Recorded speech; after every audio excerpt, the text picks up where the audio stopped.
마이FM 91.3MHz 서대문 007 라디오 주민 서대문. 자, 6월 마지막 제주라고 해야 될지, 마지막 전제주라고 해야 될지, 다음 주에 30일이 걸쳐있어서 그렇긴 합니다만, 약간 마지막 주라고 합시다. 마지막 제주 주민 서대문. 시작하겠습니다. 황관입니다. 네, 차승현입니다. 네, 한 주 동안 어떻게 지냈습니까? 허리가 안 좋아서. 그러니까 왜 이렇게 아파?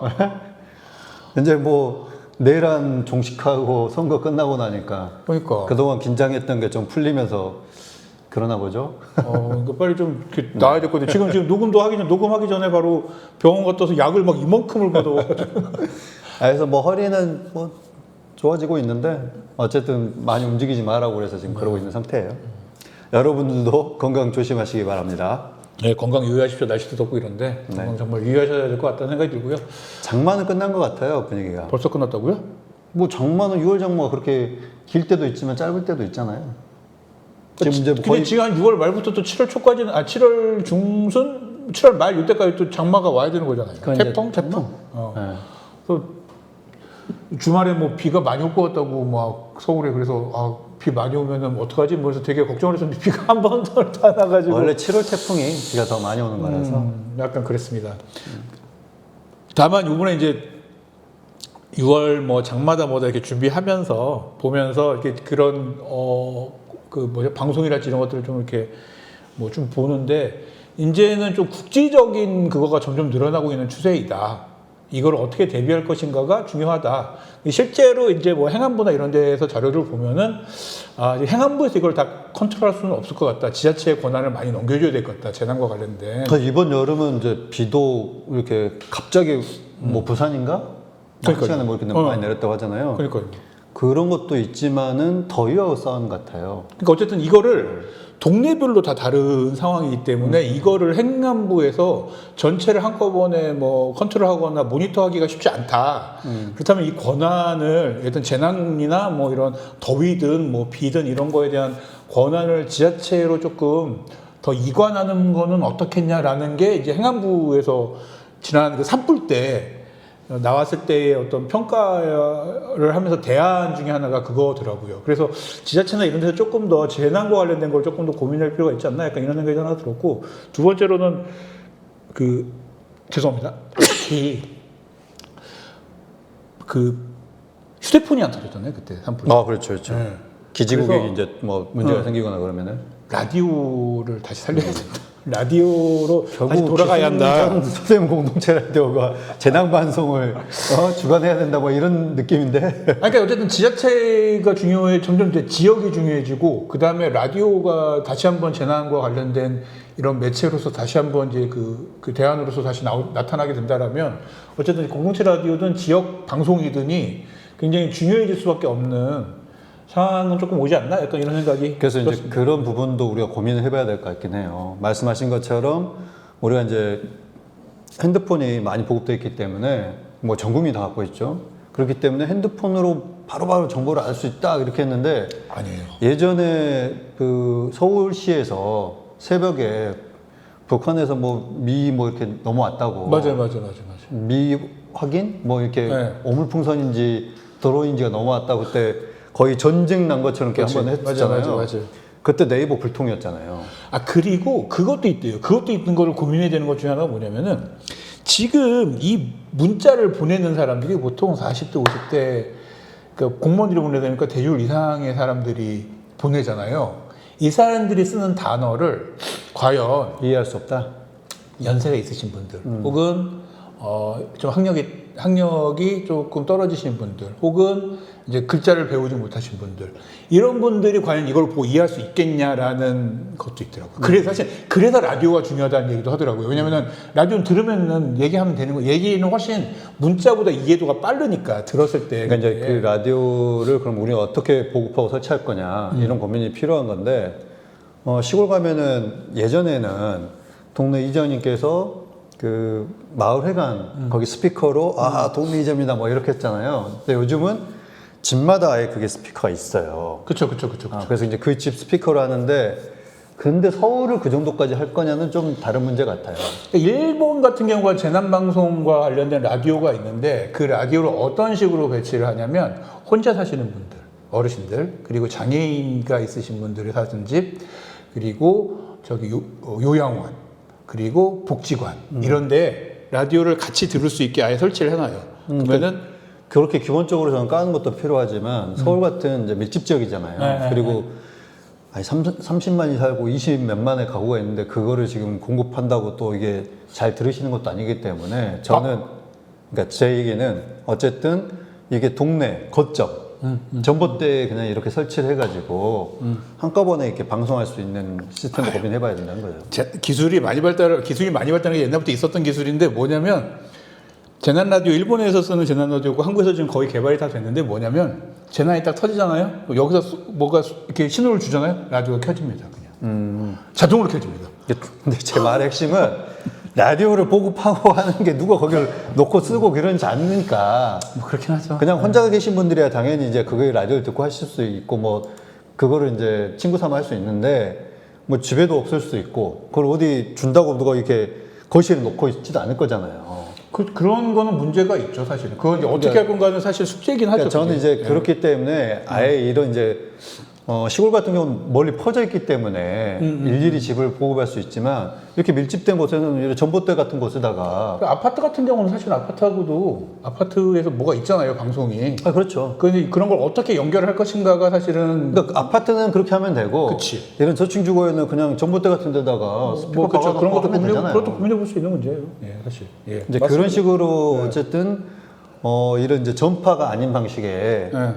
이런 걸 알릴 수 있는 시스템을 어떻게 구축할 거냐 이건 굉장히 중요하다고 보고 또 시스템을 구축했는데 그럼 거기에 어떤 내용을 갖고 할 거냐 그렇죠. 이 부분에 대해서도 이제 좀 진지하게 고민할 필요가 있는 것 같아요. 우리가 되게 경험을 해봤잖아요. 공무원들이 어떤 식으로 그거에 대해서 대처를 하거나 반응을 하는지를 경험을 해봤잖아요. 이미 서대문 공무원 같은 경우는 우리 뭐 재난 관련해서 홍보 잘하고 있는데 뭘 또 문자 열심히 보내고 있습니다 이러고 있고. 근데 이제 문자를 열심히 보내는 게 답이 아니라는 걸 이번 뭐 산불에 이럴 때 확실히 됐는데도 불구하고 여전히 공무원들은 문자 열심히 보내고 있다. 우리는 그걸 홍보 다 하고 있다고. 그렇게 얘기하고 있는 거고. 그때 서울시 같은 경우에는 그때 경험했을 때 서울시는 더 어이없는 얘기를 들었잖아요. 그때 서울에선 재난이 없다. 뭐 그런 얘기를 하는 바람에 그러니까 이제 그 재난이라고 하는 거는 지역에서 지금 말하고 있는 재난은 아주 큰 재난도 있을 수 있고 그쵸. 좀 자그만 아니 하다못해 예를 들면은 북가자 사거리 전에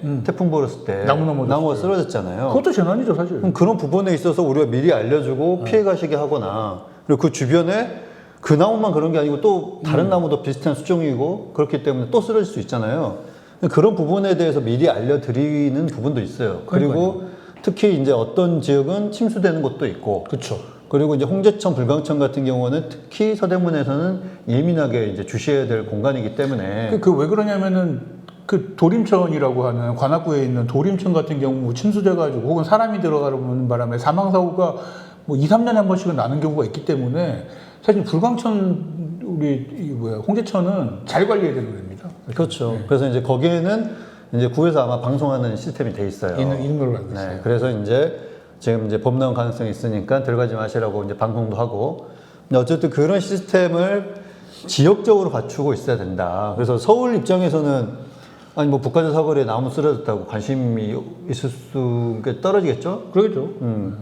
그리고 이제 그런 부분들을 지역으로 봤을 때는 굉장히 큰 문제일 수도 있기 때문에 그런 부분에서 얘기하고 또 어디는 이제 갑자기 뭐가 그 폭삭 가라는 싱크홀? 네, 그런 부분도 있잖아요. 그렇죠.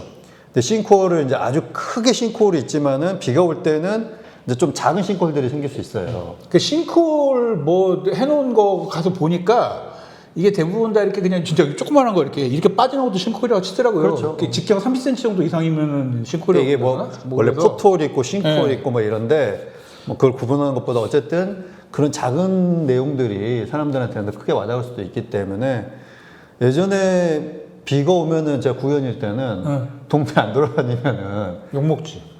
아니 이렇게 비가 많이 왔는데 왜 안 돌아보냐 뭐 이런 부분들이 있었거든요. 그래서 그런 부분들을 뭐 사실은 공무원들도 많이 돌아다녀 보고 뭐 시구위원들도 돌아다녀 보고 그리고 많은 분들이 제보를 하는 과정 속에서 그쵸. 우리 안전 지도라는 게 만들어지는 거잖아요. 그렇죠. 그런 거를 이제 구축하고 그 이후에 그 안전 지도 속에서 이 부분에 문제가 있었기 때문에 바로 처리할 수 있는 이런 이제 즉각 대응 시스템이 필요하다고 보여지는 거죠. 그렇죠. 근데 문제는 그게 다 뭐 돈이기도 하고 시스템이기도 하고 시스템을 만드는 것 자체가 다 돈이기 때문에 안전인데. 그러니까 안전에 관한 건데요. 이렇게 생각하면 이제 되게 얘기가 편해지는데 이제 그렇게 생각하지 않는 경우가 좀 많은 것 같아가지고 좀 걱정이 되긴 합니다. 네. 자, 그러면은 우리 시작은 이렇게 했고요. 자, 이제 첫 번째 이야기 본격적으로 들어가서 자, 첫 번째 이야기는 갔다 오신 얘기 해야죠. 지난주에 경찰서를 다녀왔습니다.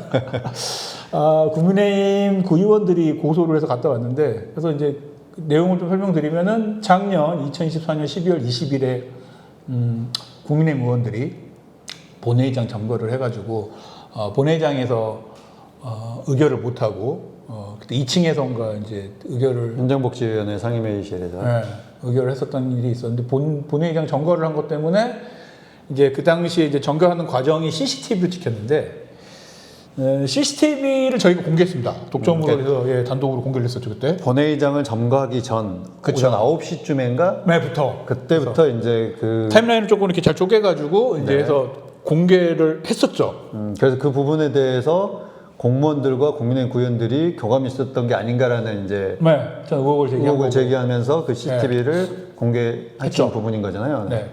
그랬다가 이제 개인정보법 위반, 개인정보보호법 위반으로 고소를 당해가지고 다녀왔습니다. 누구의 개인정보를 보호하지 근데 이게 못하는 웃겨 이게 나는 되게 웃긴 게 뭐냐면 조사를 막 봤는데 네. 공무원들 얼굴 왜 공개했냐, 공무원들을 이름을 왜 공개했냐, 이런 얘기를 막 하는 거예요. 그래서 저는 이제 당연히 공무원들이 이러면 안 되는데 우리 나는 누누이 말씀드렸다시피 공무원들이 이러지 말라고 신문상에 보장을 해주는 거라고 난 생각을 하는데 이 사람들이 이렇게 하면 안 되는 거라고 생각해서 뭐 책임을 지우는 의미에서 얼굴을 공개한 거다 공무원들라고 막 이렇게 그렇게 얘기를 했어요. 근데 질문이 끝날 때쯤에서 다 끝나서 나서 딱 생각해 보니까 질문이 국회의원들에 대한 질문을 하나도 안 했어. 네. 그리고 공무원 얼굴 왜 공개했냐, 공무원들 이름을 왜 공개했냐, 그게 뭐가 공익적이라고 생각하냐, 뭐 그런 질문을 하는 거예요. 그래서 물어봤어 막판에. 근데 끝나고 나서 아니 희한한 게 왜 공무원들 이거만 공개를 하시냐고 했더니 고소가 그렇게 들어왔대요. 제 얘기가 아니라 경찰 이야기에 따르면입니다. 경찰의 말에 따르면 일단 구의원들은 스스로 선출직이기 때문에 자기들은 나와도 된다고 생각을 뭐 그런 식으로 얘기를 했다나 봐요. 그러면서 하지만 공무원들은 선출직이 아닌데 공무원들 얼굴이 나온 건 문제다라고 하면서 고소인 조사를 먼저 받으셨던 분들이 그렇죠. 네, 그렇게 얘기를 했다는 거예요. 거죠. 그래서 저는 아니 왜 남의 권리를 대리하는 거지? 약간 이 생각을 했습니다. 그러니까 공무원들이 그게 문제라고 생각하지 않습니다. 저는 100% 얘기지만은 저는 그 공무원들도 공무를 보는 분들이기 때문에 그거는 그리고 심지어는 잘못한 그런 거에 그 공개하는 거는 전 문제라고 생각하지 않습니다만 어쨌든 그럼에도 불구하고 스스로의 권리는 스스로 찾는 거죠. 원래 권리 위에 잠자는 자는 해주지 않는다라는 법률 용어도 있지 않습니까? 근데 자기 권리를 왜 남이 대행해 주냐는 거죠. 저는. 그래서 왜 구의원들이 서대문구 공무원들 개인의 권리, 개인 정보에 대한 권리를 대행을 해주고 있지? 약간 이런 생각이 들어서 이거 좀 뭔가 이상한데요? 라고 일단 경찰한테 얘기를 하고 왔어요. 그래서 이제 저는 이제 개인정보보호법에 대해서까지는 잘 알지는 못하기 때문에 네네네. 그거를 이제 고소고발할 수 있는 주체가 누군지는 이제 봐야겠지만 말씀하신 것처럼 공무원 스스로 본인의 이제 개인정보가 노출돼서 문제가 있다. 그러면 이제 그분들이 스스로 그분들이 해야 되는 거죠. 하셔야 된다 그 말씀인 거잖아요. 그쵸. 네. 근데 구의원들이 자기 개인 정보는 나는 선출직이기 때문에 상관이 없어요. 괜찮아요라고 얘기를 했으면 이게 고소가 되는 건가? 약간 이런 생각이 들어서. 근데 이제 여기서 또 눈여겨볼 지점은 하나 있어요. 네. 이게 얼굴이 노출됐다는 것에 대한 문제제기인 거잖아요. 그쵸. 네. 그럼 그 주장에 대해서는 그렇다면은 인정하는 건가라는 생각은 들어요. 네. 사실은 그 주장이 그 의회 공세에 관련해 가지고 교감이 있었다는 걸로 지금 그렇죠. 방송을 했던 거잖아요. 근데 그 부분에 대해서의 이제 문제 제기가 없다라는 거는 뭐 인정한다는 건가? 그럴 수도 라는 생각도 그런 느낌도 드네요. 들긴 하네요. 어쨌든 뭐 이 고소 사건 저는 이제 고소건이 당연히 안 될 거라고 생각을 합니다만 어떻게 뭐 개인정보를 왜 개인정보잖아요. 말 그대로 개인의 정보를 보호하는 법인 거지 남의 정보를 보여주는 법이 아닌데 왜 구의원들이 남의 다른 사람인 서대문 구청 공무원들의 개인 정보를 보호해주겠다면서 이게 고소를 하는 거지. 고소는 엄연히 자기 권리에 기반해서 하는 건데. 그리고 이제 또 중요하게 봐야 될 거는 이게 이제 공적인 일에 있어서 그렇죠. 주민들의 알 권리성이냐 네. 그렇지 않느냐 네. 그리고 언론으로서 그걸 할 수 있느냐 없느냐 그러니까요. 여러 가지를 이제 따져봐야 될 부분이 있는 것 같아요. 저는 뭐 사실은 그 구의회 의장부터 해가지고 이걸 공개할 수 있는 그것도 공개 당연히 해야 된다라고 생각을 합니다만 뭐 설령 그렇다 할지라도 이게 언론사 입장에서 공개하는 것과 거기 입장은 또 약간 층위가 다른 문제이기 때문에 우리까지 와서 고소가 된다 이거는 약간 언론을 대체 뭘로 보는 건지 이거는 일종의 언론 탄압이 아닌가 약간 이런 생각까지 좀 들고 그래요. 한두 번 있는 건 아니잖아요 지금. 아, 연속적으로 안테나 치우라고 하고 있고. 네, 그렇습니다. 아, 참, 말 나온 김에 저희 지금 변호사비를 다 이렇게 나머지를 내야 되는데 지금 돈이 없습니다. 좀 부탁드리겠습니다. 예. 그렇고요. 근데 그거 연계해가지고 지금 어쨌든 또 민주당이 아니라 저기 국민의힘 구의원들에 대해서 고발을 했죠. 네. 고발을 했고 업무방해죄인가 뭐 이런 걸로 해서 고발을 한 걸로 알고 있고 핸드폰에 대해서 이미 이제 뭐 압수수색을 했다라고 합니다. 그러니까 정확히 말씀드리면은 국민의힘 구의원들이 업무방해죄로 뭐 의회로부터 이제 고발이란 거죠. 고발을 당했고 네. 그걸 수사하는 과정에서 지금 국민의힘 구의원들 핸드폰이 압수수색 당했다. 네. 그 말인 거죠? 네. 이용준 의원만 확실하지 않고 나머지 4명은 다 뭐 압수수색 당했다라고 들었습니다. 이용준 의원에 대해서는 왜 안 됐? 모르겠어요. 아직 우리 소식이 지금 네, 안 우리 솔직히 되니까. 정확하지 않은 거예요. 이용준 의원이 했는지 안 했는지를 정확하게 좀 다른 분들은 어떻게 했다는 이야기가 들리는데 그렇죠. 아, 네.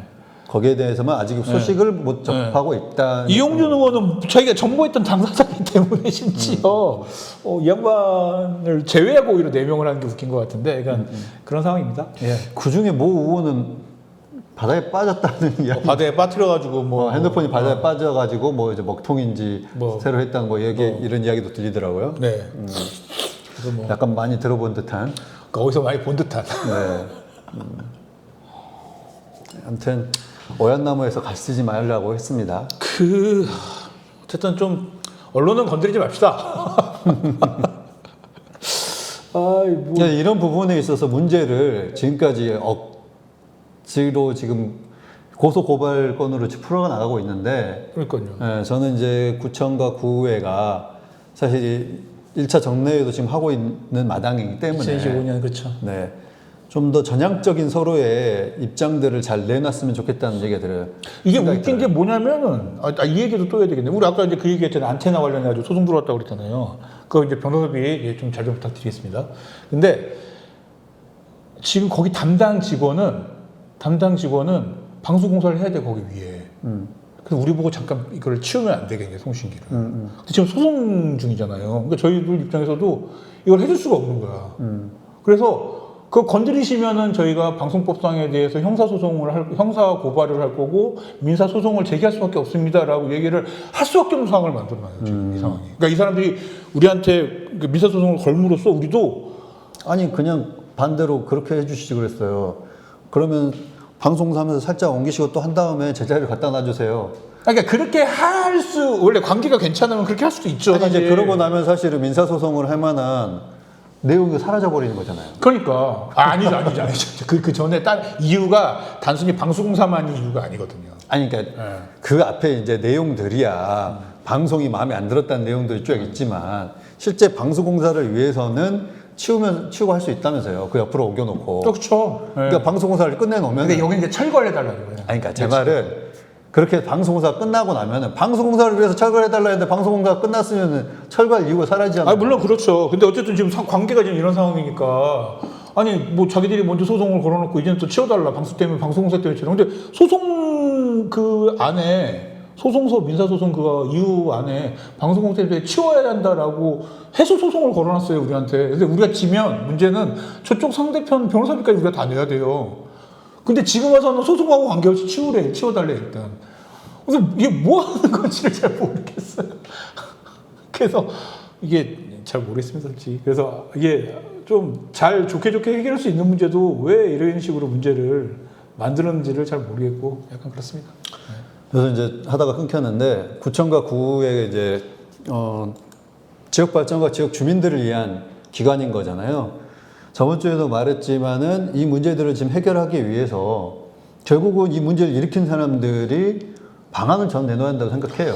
그렇죠. 그렇기 때문에 형사처벌과 뭐 민사 뭐 이런 것 등등등은 그 논외로 하고, 그리고 이것도 이렇게 됐더라도 일종의 이제 사과를 한다거나 그렇게 이제 뭐 표현을 하고 나면은 좀 경감되거나 약간 인정해준 부분들이 있다고 저는 알고 있거든요. 그렇기 때문에 그 당시에 구의회를 점거했던 국민의힘 구의원들이 주민들에게 대주민 사과를 저는 진솔하게 해야 된다. 그쵸. 그게 먼저 1번이고, 구청장은 그 의회 직원들 복귀시킨 것에 대해서 그러면은 어떻게 할 건지, 뭐 반은 보내고 반은 안 보낼 건지, 9명 다 보낼 건지, 혹은 그 의회를 정상화시키기 위해서는 어떤 방안을 제시할 건지, 이것들을 전 천명하면서 그 부분에 있어서 협상을 하든, 의회도 못 받으면 못 받든, 그래서 제시하면 제시하든, 이런 것들이 지금 오가면서 뭔가 이 문제를 해결하려고 하는, 풀려고 하는 노력들을 보여줘야 된다. 근데 해결하려고 하고 있다라고 얘기는 해요, 구청장은. 어떤 의미로? 그러니까 이 방안들을 내놔야지 이게 해결인 거지. 약간 이 방안이 웃기다는 거야, 내가 말하는 거. 이 방안이 정말 웃긴 게 뭐냐면은, 그러니까 구의회 의장 찾아갔대잖아요. 그러면서 추경 때 넣을 테니까 살려주세요. 그리고 약간 이게 사과였다라고 얘기를 하는 거야. 그러니까 제가 말하는 부분하고 완전히 다르잖아요. 그러니까 나는 이거 왜 이런 식으로 문제를 하고 나서는, 그러니까 마치 자기는 할 일을 다 했다는 듯이 얘기를 하는 게, 이게 문제 해결에 도움이 안 되는데 자꾸 약간 이런 식으로 하는 것 같더라고요. 그러니까 이제 찾아가서 사과를 할 수는 있지만, 제가 말한 건 실질적인 방안들을 이제 심지어 사과도 아니래잖아. 그러니까 실질적인 방안들을 제출해야 한다는 거죠. 그쵸. 그래서 9명에 대해서 복귀를 안 시키는데 그럼 인사권 독립을 해서는 어떤 조치를 하겠다. 그러니까. 사실 이게 가장 필요한 거고. 그렇죠. 적어도 9명까지 안 되면은 반은 받아주시고 반에 대해서는 의회 차원에서 인사권을 뽑으십시오. 그러니까. 이런다거나 이런 이제 방안들을 제출하면서 점차적으로 본인들이 그 잘못한 부분에 있어서 어떻게 제도적으로 해소할 수 있는지에 대해서 방안을 내놔야 된다 그 말인 거죠. 그러니까 저도 동의하는데, 이제 지금 하고 있는 건, 그리고 나서 거기에 후속으로 예를 들면 윤현 의원이 사과했다면서 이렇게 얘기를 하더라고요, 이거를 가지고. 그러면서 나온 내용은 사실 들어보면 그냥 가가지고 추경에다가 그 작년에 예산 줄이거나 없앴던 거 다시 다 넣을 테니까 살려주세요. 요러고 나서는 마치 사과라는 듯이 이야기를 하면, 아니, 그러니까 자기 거 해주면, 그럼 여기 또 아까 말한 대로 그랬던 인원이나 인사권이나 아니면은 그 본회의장을 점거했던 거나 약간 이런 거에 대한 뭔가 그거는 그냥 다 그냥 뭉개고 넘어갈 수 있는 건가, 있다고 생각하는 것 같아서. 아니, 이게 지금 뭘까? 그리고 이제 착각하는 것 중에, 사과를 하고 나면은 받아줄 수 있다고 하는 부분들에 있어서 문제가 저는, 공문기숙사. 이 부분은 계속적으로 우리가 깡통이라고 얘기하는 부분에 있고. 그쵸. 그 다음에 이번에 감사에서 나왔던 것처럼 관리비를 구청에서 내줬다고 에스컬레이터 승강기 그렇다면서요. 이게 나오잖아요. 아니, 근데 나는 전세 월세를 했는데 거의 그 관리 주체가 집주인이 이제 어떻게 세사는 사람인지 모르겠지만, 아니, 그 계약을 할 때 써놨으면 모르겠는데, 계약을 할 때 그런 걸 쓰지 않았으면은 그거는 세사는 사람한테 불리한 계약이 저는 인정되는지 모르겠지만은 네. 어쨌든 그런 문제를 갖고 있고, 이것뿐만 아니라 애초에 그 공무원 기숙사라고 하는 그 건물 자체를 매입하는 게 문제잖아요. 지금 문제죠. 쟁점은 공무원 기숙사 하냐 마냐가 아니라는 걸 모르고 있어요. 그죠. 그러니까 이걸 또 살려달라고 하는 거 안 된다. 그쵸. 그리고 지금 만들어지지도 않은 그 유진상가 근처 재개발한다고 여기에 용역비를 달라고 한다. 설계 용역비죠. 네. 설계를 하겠다는. 이거 안 된다. 그럼 나중에 조합이 이거 어떻게 나올지 알고 지금 이렇게 하냐. 그러니까. 조합이 만들어질지 안 만들어질지도 몰라요. 괜찮을지도 모르는 거죠. 그러니까. 그리고 사실 그 동네가 조합이 있다가도 사라진 동네인데. 그러니까 근데 이런 예산을 지금 달라고 하고 있는 거 아니에요. 그러니까요. 그리고 여성농구단에 대해서 또 이렇게 한다. 전 적어도 이 세 가지는 받을 수 없는 이야기들. 이거 좀 웃긴 게 뭐냐, 여성농구단도 그러고 있고, 구청장이 얘기를 하고 다녔을 때잖아. 와, 정주영 의원이 해가지고 돈을 이렇게 다 해서 운영을 합니다라고 얘기하고 다니는데 왜 살려달라고 하냐고. 상반기엔 그러고 돌아가셨대요, 제가 듣기로는. 그러니까 이제 사과를 해서 풀릴 문제가 있고, 사과를 한다고 해도 안 풀릴 문제들은 있어요. 그죠. 그래서 그런 부분들에 있어서 좀 명확하게 이제 인지하시고 문제 해결 노력을 하셔야 된다라고 저는 생각됩니다. 어디까지 얘기하다 여기까지 온 거죠 지금 우리가? 하여간 자 고소고발 얘기하다 여기까지 온 것 같은데 고소고발 얘기는 여기까지 하고 어쨌든 고소고발 좀 해라 피곤하다라는 거고 좀 기왕지사 할 거면 좀 제대로 좀 하시던지요 좀 고소를 아니 무슨 대리 고소를 합니까? 진짜 난 진짜 이 보면은 시사평론 이렇게 중앙 거 들으면은 장성철이라고 하는 시사평론가 맨날 하는 말이 그거잖아요. 고소고발 좀 그만하세요. 뭐 진짜 하더라도 좀 제대로 했으면 좋겠다는 거예요. 장성철급으로 올라가시는 거예요? 아니야 그건 아니고 하더라도 좀 제대로 해야지 이게 뭐 하는 거예요? 남의 것 고소를 대리해 주는 게 어디 있습니까 지금 이게 진짜 짜증이 납니다. 그래서 지금 어쨌든 그 윗분들 때문에 사실은 시설관리공단 같은 경우 그 담당자는 지금 양 사이에 껴가지고 좀 죽어나가고 있다 지금. 그것도 좀 아셨으면 좋겠다라는 거고요. 자 지지난주부터 그걸 시작했습니다. 다음 이야기로 주제로 넘어와서 지지난주부터 뭐 약간 연결되는 것 같긴 한데 지난주부터 이제 2024년도 결산이랑 2025년도 업무 보고를 받고 있습니다. 좀 몇 가지 좀 이렇게 특이점이 있는 걸 조금 이야기를 해야 될 것 같아요. 업무 보고에서는 그렇게 크게 특이점들이 나왔던 것 같진 않아요. 그러니까 의외로 결산에서 터져 이게. 네. 그러니까 결산이 이렇게 좀 심각한 방향으로 나왔던 것도 근 몇 년만 같은데 그 전에 진짜 들어본 적이 없어서 저는 결산이 약간 사실 우리 약간 그래서 결산 관련된 것도 뭐 일정을 바꾸자는 등 뭐 약간 그런 얘기도 했었던 것 같은데 약간 결산이 이렇게까지 약간 좀 치열한가? 약간 이건 처음 보는 것 같습니다 저도. 원래 저는 결산이 더 치열해야 되고 그렇기 때문에 행정사무감사하고 연계해야 된다. 맞아. 이렇게 이제 얘기를 했고 결산할 때 보통 보면은 뭐 1억을 이상 남겼거나 그 다음에 원래 쓰겠다는 돈의 30% 이상을 남겼거나 뭐 이럴 경우에 이제 지적을 보통 많이 하거든요. 근데 저 같은 경우에는 많이 지적했던 게 주로 왜 사회적 경제 관련된 원래 이제 그 목표치가 있는데 그만큼 도달하지 않느냐 이런 거, 그 다음에 이제 위원회에 관련된 뭐 회의비나 이런 거 제대로 지급 안 되고, 그리고 뭐 이렇게 기금 운용하는데 왜 기금을 맡긴 우리은행 지점장이 기금 운용 심의위원으로 들어오냐 뭐 이런 것들이었어요. 네. 웃기네. 그러니까 뭐 이런 이제 이야기들, 그리고 이제 돈 많이 안 쓴 부분들에 대해서 이제 특정 사업이니까. 그치. 이런 부분들은 왜 안 됐는지 좀 이렇게 이야기 듣는 과정들이 쭉 있었고, 그래서 결산 검사를 하면은 레파토리가 거의 비슷해요. 그런 부분들에 있어서 이제 좀 이제 문제를 지적했는데, 이번 결산 검사에서는 예산의 전용 문제가 꽤 화두에 올랐던 것 같아요. 되게 희한하게 뭔가 문제가 되는 지점이 좀 몇 개가 있더라고요. 네. 일단 첫 번째로는 예산 전용, 전용이 좀 문제가 됐은 게, 첫 번째로는, 농구단 관련된 예산이 전용이 돼서, 여기가 지금 제가 이해한 바로는 전용과 관련된 거라면은, 원래대로 여기 이제 포상금 규정에서는. 그러니까 이제 전용이라는 것 자체가 그 덩어리 사업 내에서 이렇게 이제 덩어리 사업 내에서 왔다 갔다 할 수 있는 부분. 이거를 이제 뭐 전용이라고 쉽게 말하면은. 그렇죠.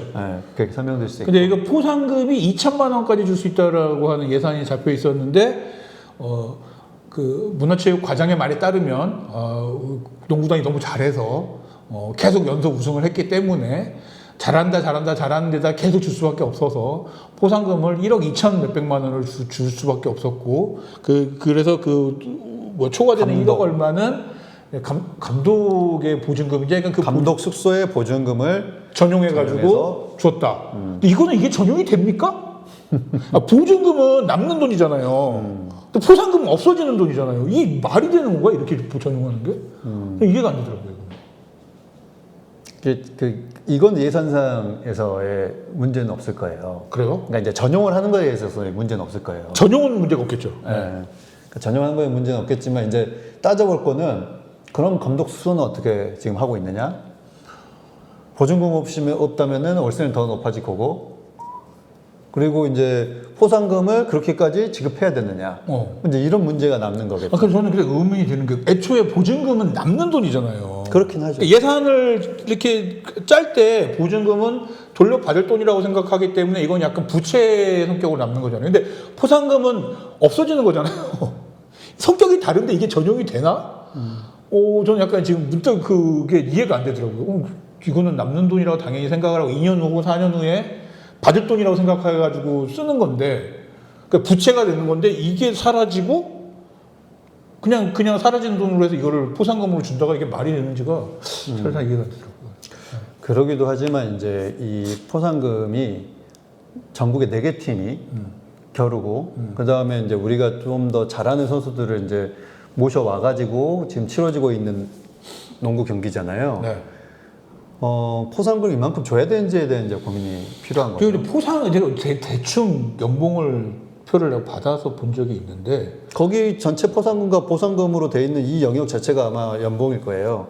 그게 기본 연봉 더하기 포상금까지 더하면 지금 10억 넘어요. 이분들 거의 프로급 받아요.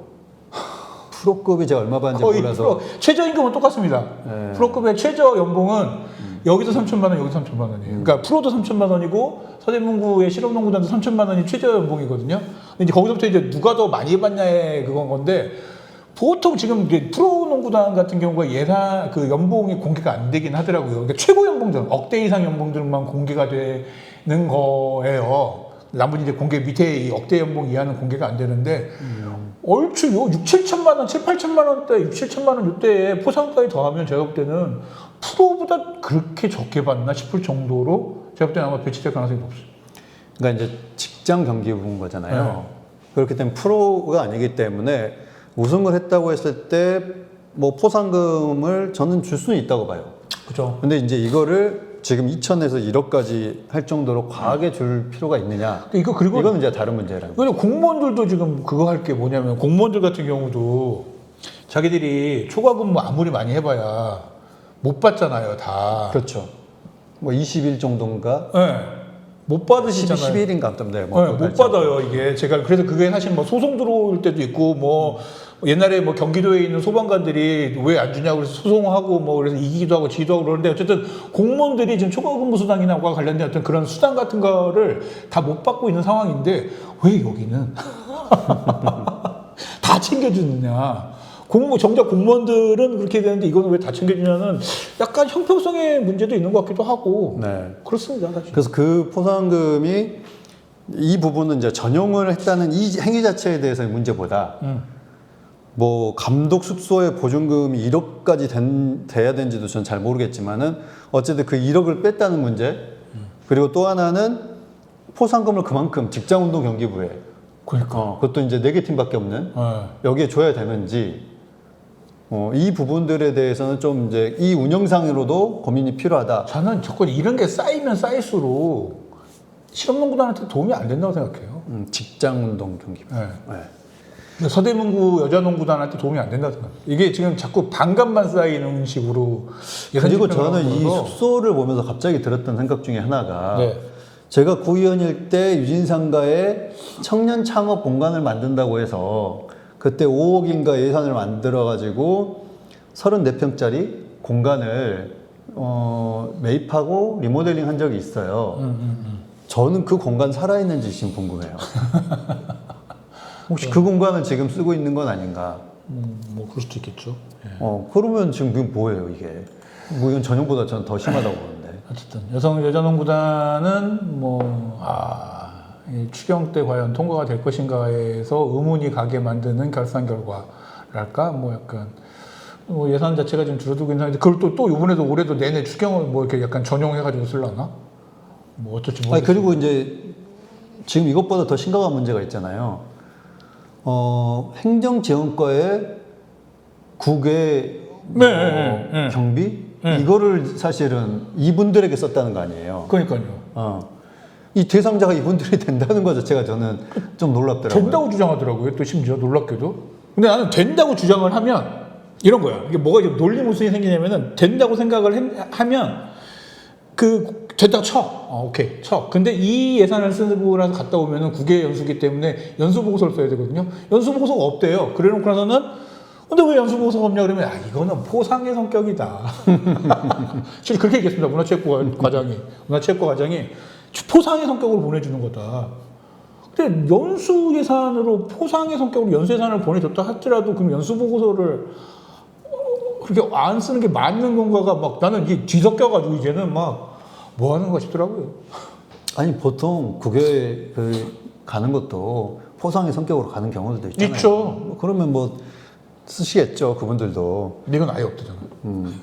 그리고 이제 이분들이 그 대상이 되는지 그리고 포상의 의미로 포상금도 주고 뭐 그런 연수도 보내주고 그러면 곳곳에 지금 숨겨져 있는 여성농구단 관련된 예산이 더 있을 수도 있고 그렇죠. 이걸 합치면은 지금의 규모보다 훨씬 더 큰 여성농구단 운영비가 들어갈 수도 있다라고 보여지면은 더 심각한 문제라고 보여집니다. 그러니까 이 문제를 나는 그러니까 여성농구단을 유지시키고 싶으시면 이렇게 할 게 아니라 뭔가 조금 투명하고 그냥 깔끔하게 정리를 해줘야 되는데 그게 아니라 다 질러놓거나 전용 예산 전용하고 뭐 자격이 없는데도 그냥 국외연수 보내주고 그러고서는 어쩌란 말입니까? 약간 이렇게 하면 이걸 누가 편을 들을 수 있나요? 이거를 진짜. 그러니까 이해가 안 돼요. 약간 편을 들어주고 싶어서 들어주지 못하게 만드는 방식으로 운영을 해놓고 나서는 그래서 예산이 삭감되거나 이러면 왜 이걸 예산을 삭감하냐고 막 이러고 있고. 아니 근데 그 전에 예산을 좀 잘 쓰면서 깔끔하게 명료하게 쓰면은 그럼 서로 얘기가 좀 될 텐데 그게 아니라 되게 희한하게 예산 다 써놓고 나서는 예산을 삭감했다고 뭐 홍보 효과니 뭐니 그런 소리 하는 게 무슨 의미인지 잘 모르겠어요. 사실. 네, 약간 그런 거 있잖아요. 좀 이제 흡수하는 전략을 이분들이 못해요. 그거 이성원 청장이 참 못하는 것 같아요. 그러니까 예를 들면은 여성 농구 발전을 위해서 지금 하는 뭐 이런 게 명분일 거잖아요. 그렇죠. 그러면 그 부분에 대해 있어서 더 우리가 이거를 해줘야 될 이유들을 찾아와야 되는 거죠. 그렇죠. 예를 들면은 의성의 그 컬리, 네. 이분들 컬링, 뭐 이 하는 분들은 의성을 엄청 지금 막 띄운 거잖아요. 맞아요. 의성하면 마늘보다 이제 컬링이 더 생각나는데 그러면 컬링이라는 이게 의성도 알리지만은 굉장히 이제 다른 곳보다 여기서 키워야 될 이유들 뭐 이런 거 있잖아요. 그래서 거기 컬링 경기장도 있고 그렇죠. 뭐 이런 것들이 좀 연결되면서 지금 우리가 이 컬링이라는 이제 많지 않고 인기도 그렇게 높지 않은 실제로는 동계올림픽 때만 반짝 인기 있으니까 이런 거를 우리가 좀 더 지원해줘야 되지 않겠습니까? 그게 우리 의성과도 연결된 뭐 이런 논리들을 갖고 와야 되는데 서대문의 여성농구단이 운영되고 있다는 것 자체를 지금 서대문구 주민들도 잘 몰라요. 몇몇 분 빼놓고 얼마나 알 것인가. 잘 몰라요. 그리고 서대문 주민들한테 이거 운영하는 거 어떻게 생각하시나요? 그러면 이걸 왜 우리가 해야 되죠? 그러니까. 뭐 이런 밖에 안 나온다는 거죠. 그러니까요. 그러니까 이런 부분에 대해서 좀 심각하게 생각을 해보셔야 된다. 라고 보여집니다. 네. 자, 또 여자농구단 얘기가 있었고 또 뭐 하나 생각나시는 게 또 있나요? 저기 뭐야? 그 다음에 K컬처 전쟁기지인가? 뭐 한류 문화 전쟁 기지. 한류 문화든 K컬처든 뭐 똑같은 얘기죠. 뭐 그게 어쨌든 포포 카페. 관련해가지고. 요것도 사실은 작년 12월 달에 그거 하면서 예산이 전액 삭감됐었던 사업이죠. 맞아요. 네. 근데 이거는 이제 지금 결산이기 때문에 그러네. 예산이 이제 삭감된 것과는 조금 다른 문제긴 해요. 그러네. 예, 맞아요. 내가 착각했다.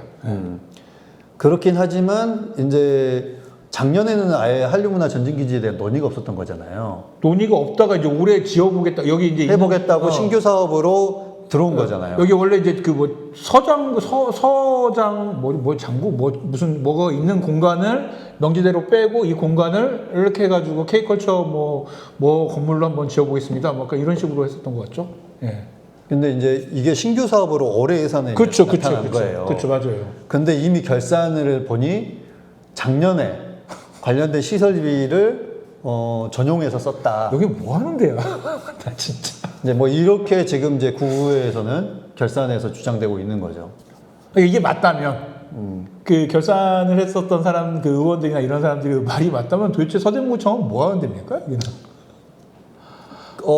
소위 말하는 의회고 주민이고 간에 본인들 편한 대로 막 해도 된다라고 생각하는 것 같아요. 그러니까 감시를 받아야 되는 지점에서 감시를 안 받은 거 아니에요? 그러니까 반드시 아니면 보고를 했는 지점에서 보고를 안 했거나, 그죠? 두 가지 다 안 한 거잖아요. 아니 뭐 그것보다는 이제 약간 이럴 때 나오는 이제 사자성어가 아나무인. 그냥 자기들 하고 싶은 대로 쫙 해버리고 뭐 내가 하고 싶은 대로 했는데 뭔 상관이야. 그러니까. 근데 본인들 돈으로 뭔 일을 했으면 아무 말 안 해요. 세금에 세금. 세금 가지고 하니까 뭐라고 지금 하는 거죠. 포상금도 예? 본인 돈으로 주시면 뭘 걸리고 뭘 합니까? 그러니까 아니 나는 아까도 말했잖아. 보증금이면 남아있을 돈인데 이걸 줘서 사라지게 했으면은 누군가는 책임을 져야 되는 문제인 거예요. 사실 이것도요. 지금 뭐 하는 짓이에요 지금. 이제 이런 결산에서 나온 부분들의 큰 안타까운 부분은 공무원들이 다칠 수 있기 때문에 저는 공무원분들이 이걸 집행할 때 조심해서 하시라 이런 말씀 꼭 드리고 싶고 여기 좀 나온 얘기 다 고발 한번 해볼까요 그냥? 아니, 그리고 이제 또 이번에 주의사 의원이 지적했다고 했나요? 네. 그 내가 지금 이름이 생각이 안 나는데 나 박스케어. 박스케어에서 이름이 바뀌었어요. 아 그래요? 그게 나는 그래서 지금 이성원 청장 되게 죄송한 말씀입니다. 이성원 청장이 된 이후로 뭔가 이름 네이밍이 너무 그래요? 촌스럽다고 얘기하려고 했는데 촌스럽다보단 구리다는 말이 더 나은 것 같네요. 너무 후져. 그래서 무슨 음식 뭐 어쩌고 뭐 이런 식으로 이름이 바뀌었거든요. 근데 거기에 지휘자 의원의 말에 따르면 거기에 국민의힘 그러니까 무슨 대학생 포럼이 무료로 들어가 있대요. 근데 그 조직이 약간 정치 조직인 것 같다라는 거예요. 국민의힘과 연관된 정치 예. 조직으로 보인다는 거죠. 예. 그래서 아니 지금 저희 뭐 하는 걸까? 그런 생각을 했습니다. 그래서 이런 부분들도 그 단체가 무료로 그 공간을 뭐 쓰고 있다고 지적을 했던 걸로 제가 아는데 맞아요. 예, 그런 부분에서 좀 명확한 해명. 예. 그 단체는 어떻게 입주를 했고 그 단체가 하는 역할은 뭐고. 또 왜 무료로 하냐고 또 여기를. 일종의 구청의 사업을 수행하는 게 아니라면은 그것도 일종의 향응 제공. 그리고 그게 이제 뭐 창업 공간도 아니잖아요. 그렇죠. 음식 관련된 창업 공간이긴 하겠지만 뭐 그런 게 연관 단체가 아니라면 좀 문제가 있을 수 있다라고 보여집니다. 그러니까요. 그래서 지금 그 문제가 조금 이렇게 좀 되는 것 같고요. 예. 그리고 또 얘기 나올 게 뭐가 있었죠? 그 다음에 구청 구내식당. 구내식당. 네. 구청 구내식당 같은 경우에도 보면은 보통 뭐 30% 정도의 지역 주민들이 네. 이용을 한다. 뭐 그거야 이제 저희가 기본적으로 알고 있는 내용이죠. 30%? 그렇죠. 네. 뭐 더도 뭐 할 수도 있고. 매출액이 한 10억 정도 되는데 그 중에 한 3억 얼마가 주민, 7억 정도가 공무원. 약간 이런 비율인 것 같아요. 그래서 공무원들의 이제 구내식당은 일종의 이제 복지 개념이니까. 그렇죠. 전 그럴 수 있다고 봐요. 근데 그러면은 이제 그 주민들에 대해서 사실은 이제 외부 사람들이 들어와서 공무원보다 조금 더 비싸게 티켓을 식권을 네. 구매해서 천원, 먹는 1,500원씩 더 거잖아요. 비싸게 먹죠. 네.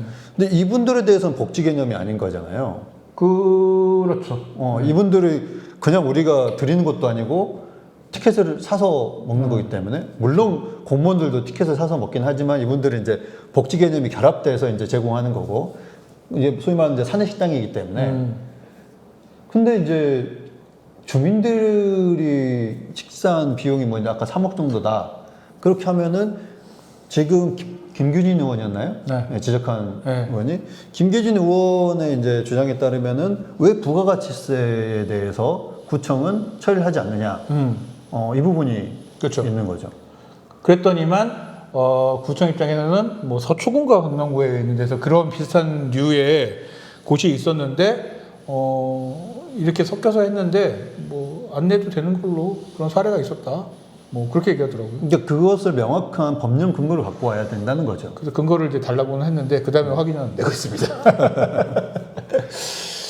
그러니까 공무원에 대해서는 저는 뭐 그럴 수 그렇죠. 있다고 봐요. 네, 그렇죠. 그건 이제 사내 복지니까. 근데 이거는 이제 저는 개념이 다르기 때문에 이 부분에 대해서는 구청에서 운영하는 카페도 아마 부가세 신고하고 네, 낸답니다. 하실 거잖아요. 네. 그러면 구내식당도 저는 그게 연관된다고 봐요. 그러니까 뭐랄까 그 구내식당을 사업자 등록을 한지까지는 모르겠지만 세금을 내지 않는 부분과 세금을 내야 되는 부분을 잘 나눠서 이렇게 해야 되거나 약간 이래야 될 가능성도 있고 그리고 더 문제는 한 10억 정도가 들어오는 거 아니겠습니까? 그래서 매출액이 10억 정도 나면 10억에 대해서 사용처를 정하는 사람들이 조례 근거가 없는 그냥 위원회를 하나 만들어서 그 위원회에서 10억 원을 이렇게 어떻게 쓰는지도 잘 모르게. 하고 있다. 그래서 그래?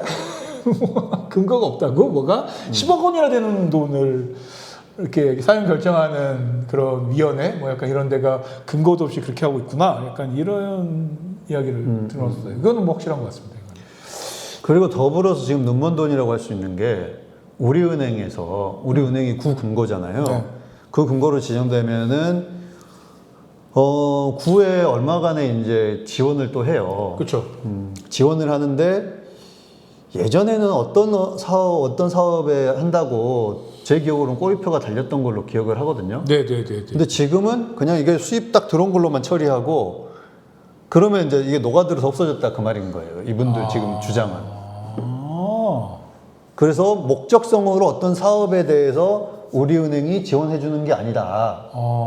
그냥 우리한테 뭐 10억인지 40억인지 모르겠지만 이렇게 딱 주는 그걸로 알아쓰는 거죠 우리가 수입이다. 그럼 끝 이렇게 돼본다는 거죠. 그렇게 따지면 이거 리베이트지 이게 뭐예요? 그러면 안 되는 거 아닌가 진짜?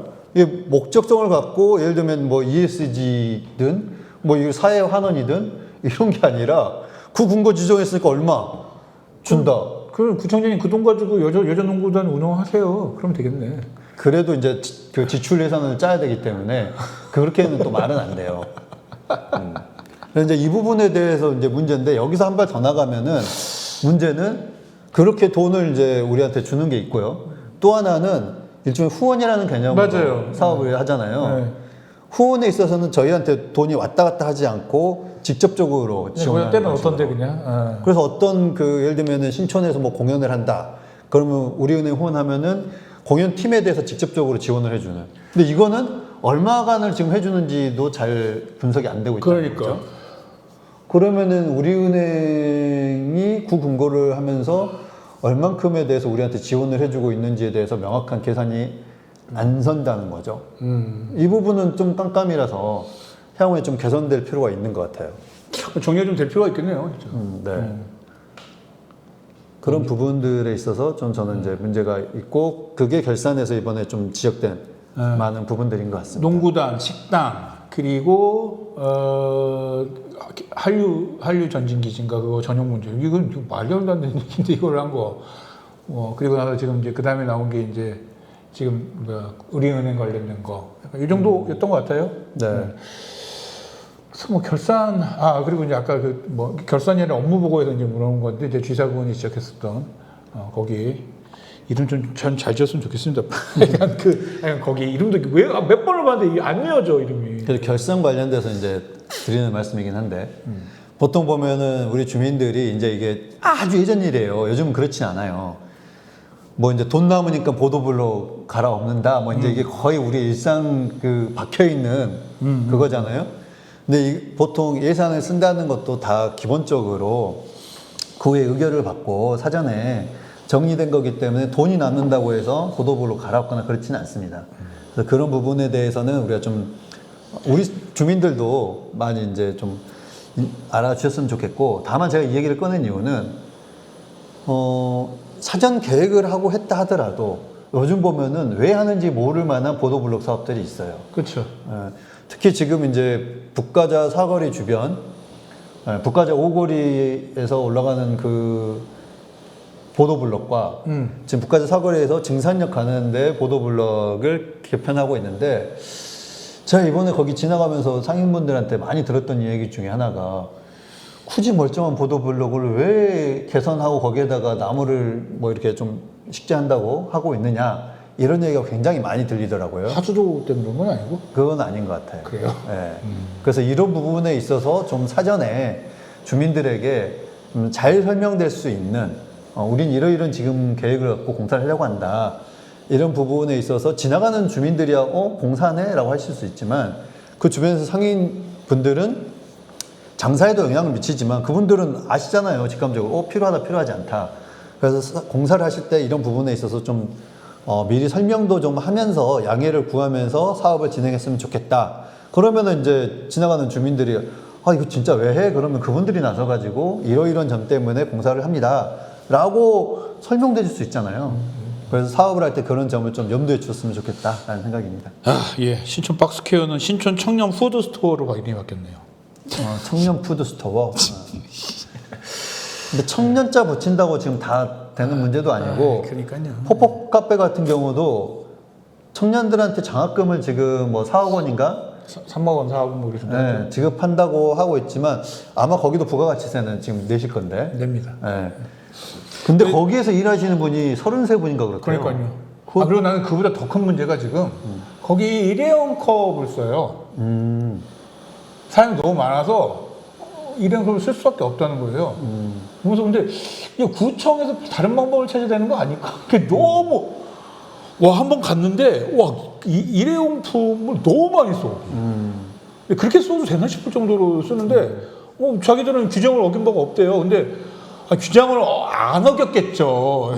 당연히 믿지만 근데 약간 지방정부에서 운영하는 곳에서 직영하는 곳에서 그렇게 일회용품을 쓰는 거에 대한 문제의식이 없어도 되는 건가? 약간 이런 정도 싶을 정도로 솔직히 너무 멋있더라고요.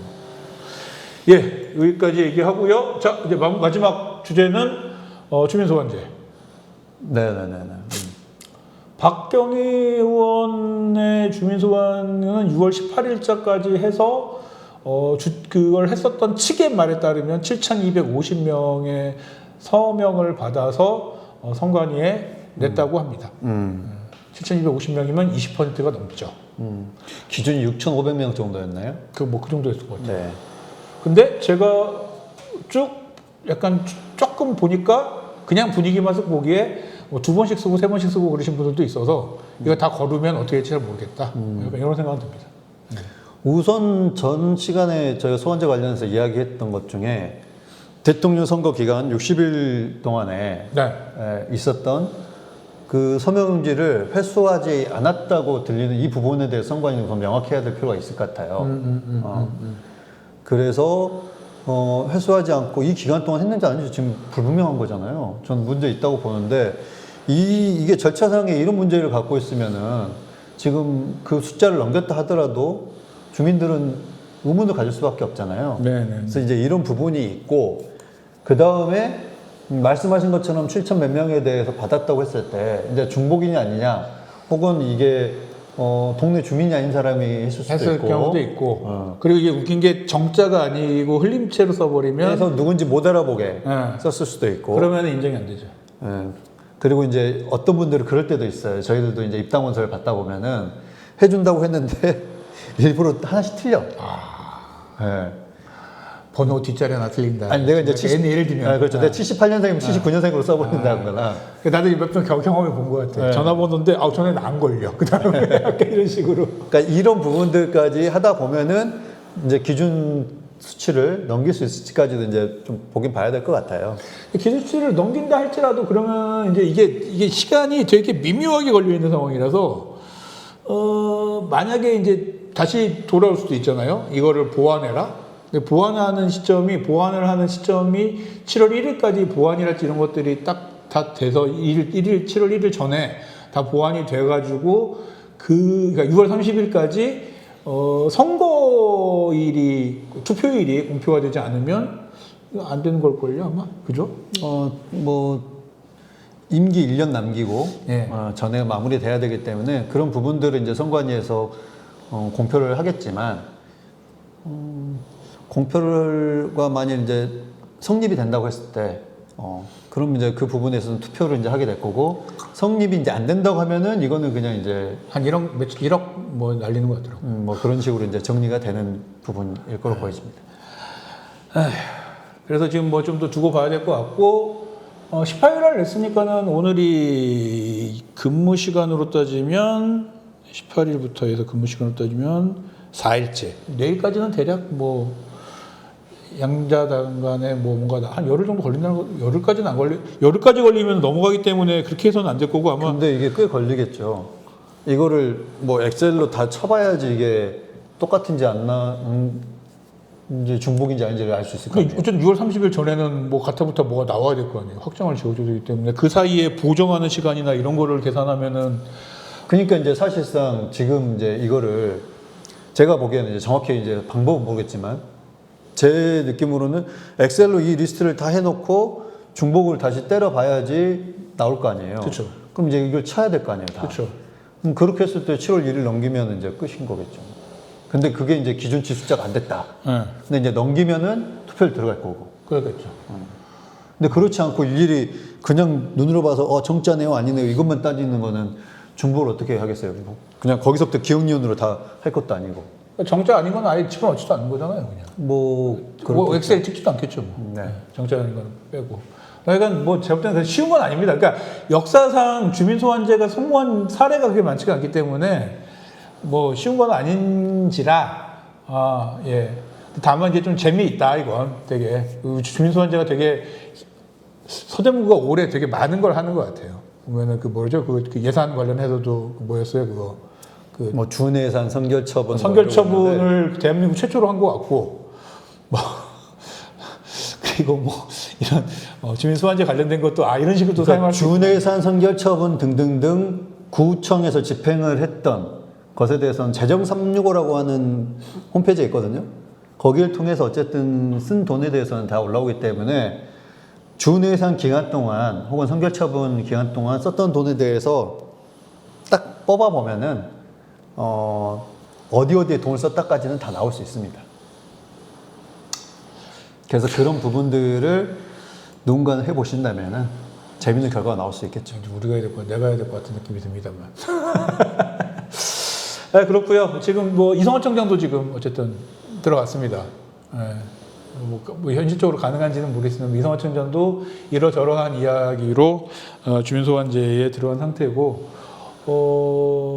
네 그런 상태입니다. 주민소환제가 약간 이렇게 사용되는 게 조금 마음이 안 좋아요. 당연히 권리고 주민들이 뭐 사실 주민소환제라고 하는 것이 뭐 이유가 필요한 게 아닌 거잖아요. 이유가 필요한 것도 아니고 뭔가 뭐 어떤 잘못이 없어도 심지어 되는 거잖아요. 주민소환제 하는 게. 근데 그런 걸 이렇게 되게 열려 있는 주민소환제라 할지라도 근데 주민소환제가 이런 방식으로 지금 서대문구에서 사용되는 거는 좀 마음이 안 좋아요. 그렇습니다. 심지어는 이런 식으로 사용되는 주민소환제의 올해 예비비로 뭐 1억 얼마를 제가 이거 집행을 한 걸로 알고 있는데 그래도 더 마음이 안 좋습니다. 하실 얘기 있으면 이제 이야기 좀 더 하시고 마무리 짓죠. 어쨌든 민주주의에 여러 가지 제도들이 있는데 그 제도들을 써야 될 때가 있고 쓰지 말아야 될 때가 있고 우리가 또 눈여겨봐야 될 그 글귀가 있잖아요. 칼은 칼집에 있을 때 그쵸. 가장 무섭다. 그렇죠. 라는 말이 있는데 그런 부분들을 우리가 좀 눈여겨보면서 민주주의에 대해서 생각해보는 그런 시간이 됐으면 좋겠습니다. 네, 지금까지 마이FM 91.3MHz 서대문 공동체대 주민사업자의 문이었습니다. 황원이었고요. 네, 차승현이었습니다. 감사합니다.